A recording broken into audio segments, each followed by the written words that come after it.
China officially struck Nvidia from its government procurement list, not after a domestic replacement was ready, but while local chips still covered less than half of the artificial intelligence server market.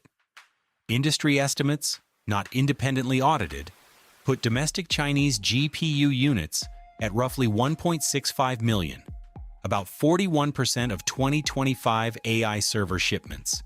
That means the cut came with a live, gaping hole in compute supply. That's not a country swapping suppliers. That's a country cutting a lifeline before the parachute is sewn. Before you read this as a political gesture, consider what it actually costs. China is in the middle of the most competitive artificial intelligence infrastructure race on Earth. Voluntarily reducing your own compute supply isn't symbolic. It's expensive in real terms.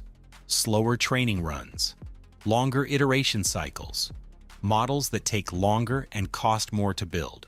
So if China made this move at real cost, it has to be doing something structural. Retaliation is cheap when it costs you nothing. This costs something. That means it's working a different angle entirely. The stakes underneath this are large. Whoever controls the compute layer of artificial intelligence infrastructure shapes what gets built on top of it. The models, the products, the strategic leverage that flows from both. A procurement list looks like a footnote until the day it starts reshaping where billions of dollars of hardware spending goes. By the time you understand the mechanism behind this cut, you'll see why the removal itself accelerates domestic capability rather than just restricting foreign access, and what the real cost of that bet looks like for anyone building AI in China right now. Here is the first reframe worth holding. This is not really a story about Nvidia losing a customer.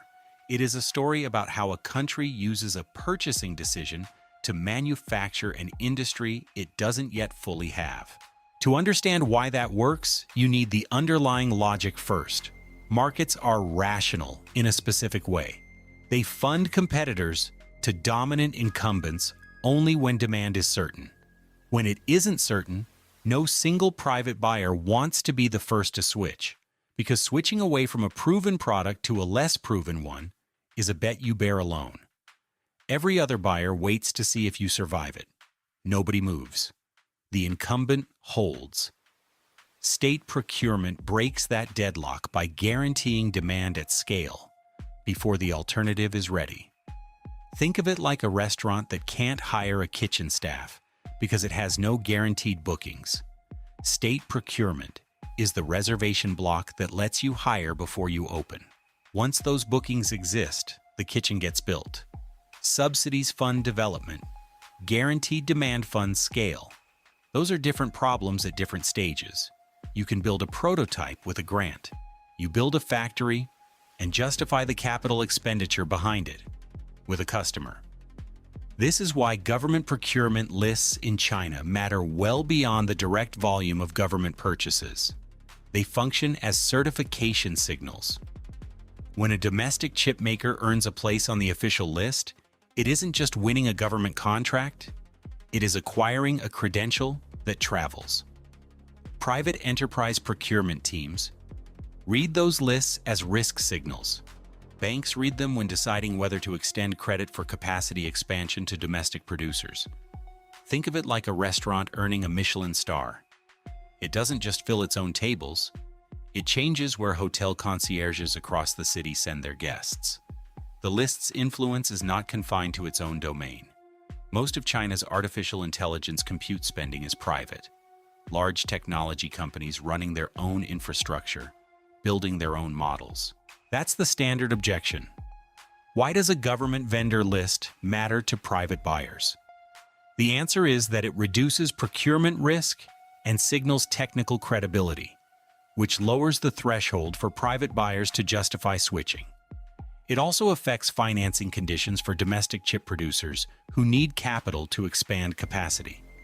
The list is a trust signal, and trust signals compound, which brings the 41% figure into focus in the right way.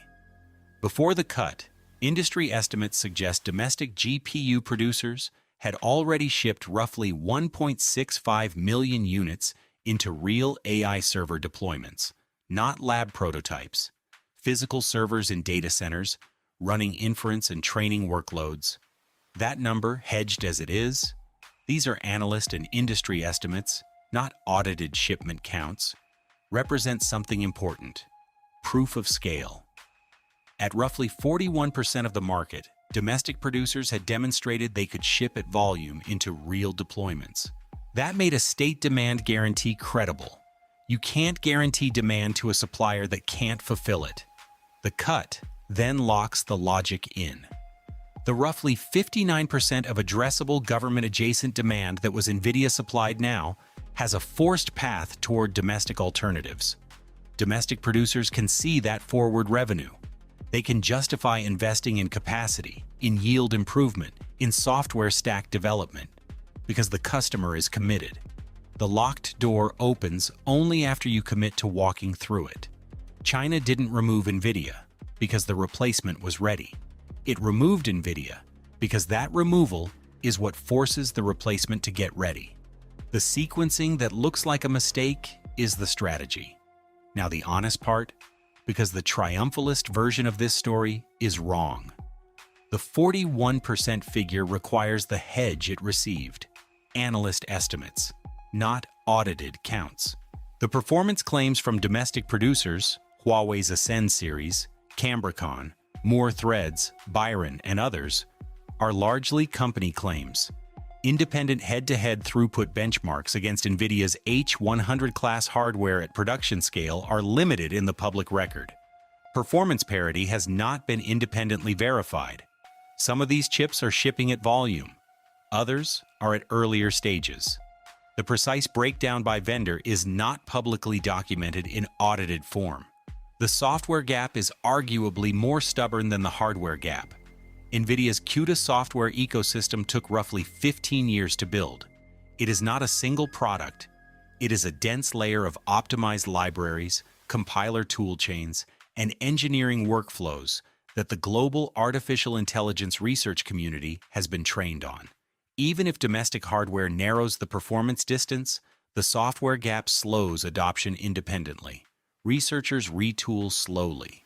Optimized libraries don't appear on demand. This is a real friction, not a footnote.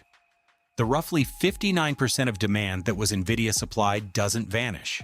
It migrates to domestic alternatives at lower performance per unit, or it stalls while alternatives mature. For frontier model training, the kind of large-scale work that produces globally competitive models, hardware efficiency compounds across thousands of chips and hundreds of millions of parameters. A meaningful performance deficit per chip doesn't produce a proportionally slower model. It compounds. Think of a relay race where every runner is 15% slower. The race time doesn't fall 15% because you also lose the pacing and handoff efficiency built around faster legs. The real cost is larger than the per-chip number implies. So here's my honest read on what this move actually is. The triumphalist framing, that China has ended its Nvidia dependency, overstates a work in progress by years, possibly more.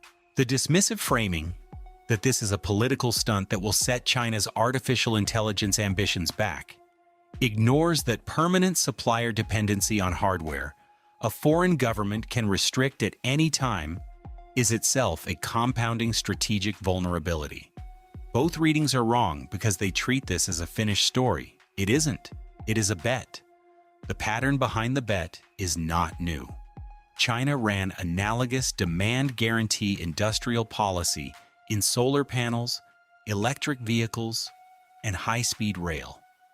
State demand guaranteed at a scale that made domestic production economically rational, and then expanded from there. Those sectors became globally competitive. The difference in artificial intelligence hardware is that the technology cycle is faster and the global competitive intensity is higher. The analogy is illustrative, not a prediction. Whether the timeline holds for chips is genuinely open. The locked door opens only after you commit to walking through it. And China has now committed.